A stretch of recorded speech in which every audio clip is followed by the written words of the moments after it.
prepared for hacks, guys. What is going on today? I have an Aura's OU Wi-Fi battle coming at you today. A little different variation on my team. I swapped out Hirayama for the Terrakion, but today's battle is against Hedix, and as you can tell, this man is using a Hoopa Unbound on his team, and it was definitely scary. Just even the thought of going up against something like Hoopa. But let's go ahead and get on into this battle.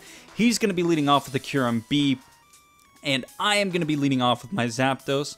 I wanted to lead off with Ferrothorn, but I wasn't sure exactly what he wanted to lead off with, so I thought Zapdos might be the safest thing, but I am going to go ahead and switch out into my Ferrothorn here. He ends up going for the Dragon Claw, which is okay with me. I do resist it, and I do have Iron Barbs, and he's holding a Life Orb, so he's going to be taking quite a bit of damage from that right there, and I have leftovers to help negate that a little bit. He is going to be switching out here, and he's going to be going out into his Nidoking as I end up going for a first layer of spikes, which is what I really like to do with Ferrothorn, is get my spikes up as quickly as possible. That's what I like to do. But Nidoking does get a couple fire type attacks, so I am going to be switching out my Politoed.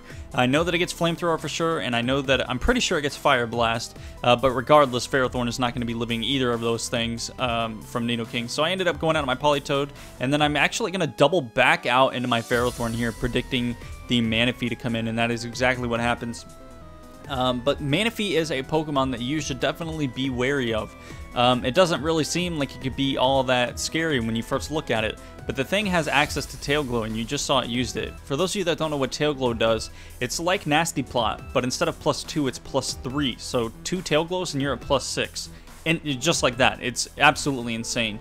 Right there, a +3 Scald. A resisted hit on especially defensive Ferrothorn just did over 50%, which is absolutely insane. Granted, now it's in the rain, so it really shouldn't, I shouldn't be that surprised, but it doesn't, it doesn't make sense for something like that to be that strong in just a single turn.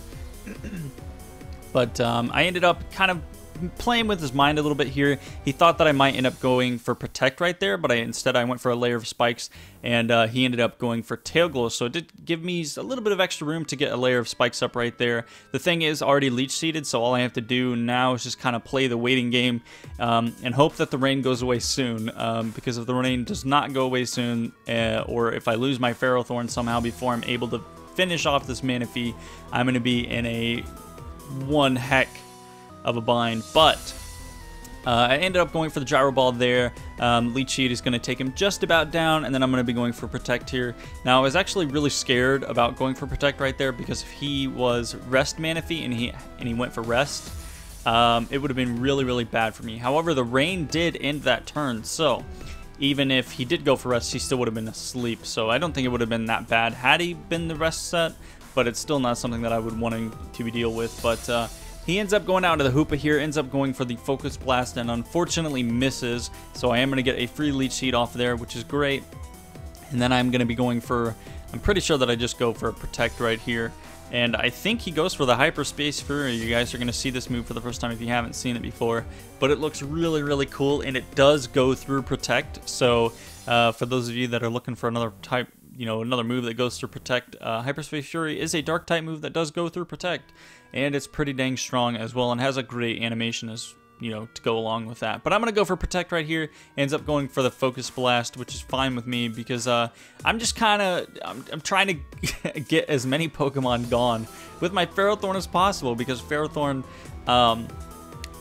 he's a very annoying Pokemon. It can really start to just get your opponents aggravated, make them rage, and if you can get your opponent to start getting angry and start making misplays, then that will definitely help you out. He is going to be able to take me out with a Focus Blast right there, as I do end up missing the Protect. But I thought it would have been hilarious had he missed the Focus Blast, because he would have died anyway. But I'm going to go out into my Durant over here, Kevin Durant, hooping all over the place, hit him with an Iron Head, and that is going to be in the end of the thing-a-thing, the Hoopa. But he's going to go out he's going to go out to the Nidoking here. I'm going to go out to my Zapdos, predicting the Earth Power, and that is exactly what happened. So perfect for me. He didn't go for a different move right there, so that does tell me that he's probably Spexed, at least choiced in some way. Well, he's probably Scarfed, actually, but regardless, he's choiced. But I'm going to switch out of my Terrakion here to possibly deal with this Chansey. Ends up going for the Thunder Wave. Great prediction on his part, because I was out in my Zapdos, so had he gone for Thunder Wave, it wouldn't have done anything here. But he's going to go out to the Needle King, going to take that Spikes damage, and ends up going for Sludge Wave. Not sure why. Maybe he thought that I might go back out into Zapdos. And what I really should have done, as soon as I saw him go for Sludge Wave, is switch out into my Durant. That's what I really should have done. But I have Earthquake on my Terrakion, so I thought, you know, okay, I'll stay in and go for Earthquake. But I get paralyzed like 10 turns in a row. So my Terrakion is pretty much useless at this point. And later on in the match, you will see why that is kind of an issue, kind of not really an issue, but you'll see later on. He's going to go for a Dragon Claw with the Kyurem B over here. That is going to be enough to take out Terrakion. It's useless at this point. There's no point in me trying to save it, taking damage on something else if I don't need to. But I'm going to go out of my Blastoise here, and I completely forgot that Kyurem B has access to Fusion Bolt, and he's actually going to hit me with it right here. Now, thankfully, I am going to live just barely, but I completely forgot about Fusion Bolt, and I was like, oh no. Like, I thought I just lost at the match right then and there. But he's going to go out into Ruin. This fucking Chansey, man. I'm going to go for an Aura Sphere, just trying to get some damage off. I really should have just switched here and gone out into my Durant, because I knew that there was no way that I'm going to be able to take this thing out. So, right now, I'm just trying to...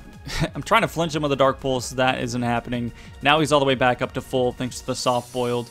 So I'm just going to go for Water Pulse here, trying to get some damage off. Maybe get a Confusion, but that's not going to happen. And then he's going to hit me with a Seismic Toss, and that is definitely going to take out Blastoise, as Seismic Toss always does 50 damage at level 50. But I'm going to go out to my Durant here, go for the Superpower. Not enough. And then he hits me with the counter. Actually hits me with the counter, and I die.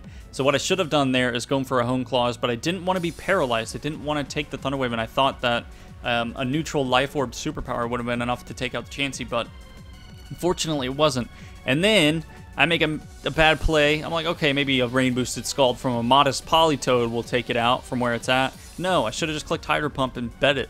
But unfortunately, that didn't happen. But I get the Toxic off. However, he is Natural Cure, so as soon as he switches out, it's going to go away. And I'm paralyzed now. And having a paralyzed Politoed is never fun. But he's going to go out to Hug Me, which is this Ferrothorn, which I can deal with my Zapdos, because I do have Heat Wave on my Zapdos. I just kind of got to get to that moment in time. He's going to hit me with a Leech Seed here. Going for a Scald, I really wanted to get a burn on this Ferrothorn. It would have made things a little bit easier for me without having to switch around too much, you know. But I'm going to switch back out. I'm going to go out of my Zapdos. He's going to put the uber late game rocks up right here. Because he knows that there isn't really too much I can do. I'm in a bad spot. Both my remaining Pokemon are special attackers, and he has a Chansey on his team. And Chansey's one of those Pokemon that you can't really do too much with. But I'm going to switch back out on my Politoed here. Of course, I am going to be taking Stealth Rock's damage coming in from that. And he's going to go for a Soft Boil to get his health back on his Chansey here. And it is very annoying, man. He's going to go for a Seismic Toss here. For those of you that don't know, Seismic Toss does damage equal to your level. So since the Chansey's level 50, it's always going to do 50 HP to me. So I was at 56, or I was at 86, now I'm at 36. And another Seismic Toss here is going to be able to kill me. So I've had really bad luck with the Parahacks this match, man. The Terrakion first and then the Politoed. But here's the thing. I win this match, regardless of his Chansey, regardless of his Ferrothorn. My Zapdos has Pressure. His Chansey does not have Toxic. I have access to Roost, and I've got 16 of them. Whereas he, I think Soft Boiled, you get, what, 16 Soft Boileds? But that actually only puts him at 8 because of the Pressure, and he's already used quite a few of them. So he doesn't really have too much left. And the Ferrothorn I can just Heat Wave to deal with. And if it comes down to that point where I run out of discharges on the Chansey, then I click Defog until he eventually runs out of moves. So it really would have come down to a struggle match on his Chansey. It eventually would have had to struggle, and he would have lost. And then if he decided to go out into Ferrothorn at that point, then I just click Heat Wave and the thing dies. So it was a really good match, really close match. One of the more, I would say one of the more technical matches that I've had. I really don't like winning by technicality like that. Of course, he did end up forfeiting because he knew. We were on stream, and I at that point in time when I had Politoed and Zapdos left, I was like, dude, I'm going to lose this match. And the more I thought about it as time went on, I realized that I was going to win because of Zapdos' pressure. So sometimes you have to win by technicality, sometimes you don't. It's really, I don't know, I hate winning like that. It doesn't really feel like, you know, that it was me that was winning. It was more like the game with the abilities and the limited amount of moves, you know. But it's still a win, so I am going to take that. I hope you guys enjoyed the Wi-Fi battle today. I know this one's been uploaded a little bit later than what I normally do, but I've been really busy and really stressed out, guys. You guys know that I'm in the process of moving, trying to find a car. I've pretty much found a car, but I have to go all the way up to the bit of Canada that's above like Washington and have like a 34-hour drive home in it. So it's going to be one heck of a ride, man. But I hope you guys enjoyed, and until next time, may the hacks be with you all. Peace out.